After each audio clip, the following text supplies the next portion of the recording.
বেগুনি ফুল আর সবুজ ফলের সঙ্গে দারুণ এক মিতালি। মাঠের পর মাঠ জুড়ে যেমন বেড়েছে সৌন্দর্য, ঠিক তেমনই কৃষকের মন ভরে উঠেছে খুশিতে। মেহেরপুরে বছরের শুরু থেকেই শিম চাষিদের মুখে ফুটে উঠেছে রঙিন হাসি। বাম্পার ফলনে বাজার দরও ভালো, ফলে লাভ হওয়ার আশায় বুক বেঁধেছে কৃষকরা।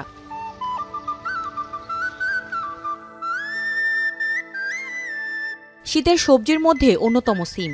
অন্যান্য ফসলের চেয়ে কম খরচে বেশি লাভ হওয়ায় দিন দিন সিম আবাদে ঝুঁকছেন চাষিরা। প্রতি বিঘা সিম চাষে খরচ হয় মাত্র 15 থেকে 20,000 টাকা, আর বিক্রি হচ্ছে 1,20,000 টাকা থেকে শুরু করে 1.5 লাখ টাকা পর্যন্ত।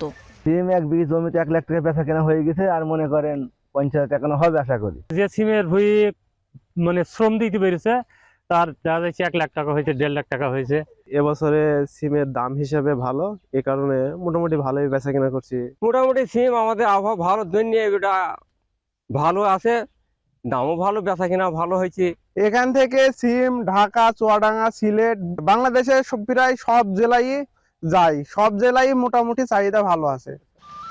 মেহেরপুর জেলা কৃষি সম্প্রসারণ অধিদপ্তর জানান, চলতি মৌসুমে প্রতি হেক্টরে সিম উৎপাদন হয় 13 মেট্রিক টন করে।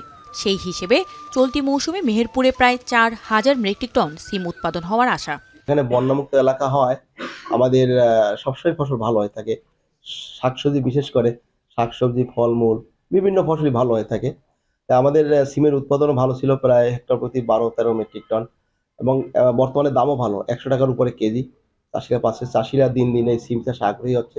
গত 5 বছর ধরে মেহেরপুরে বাণিজ্যিকভাবে চাষ হচ্ছে আগাম জাতের সিম। এতে অর্থনৈতিক সচ্ছলতার পাশাপাশি দেশের সবজি উৎপাদনে নতুন সম্ভাবনার দ্বার খুলেছে মেহেরপুর।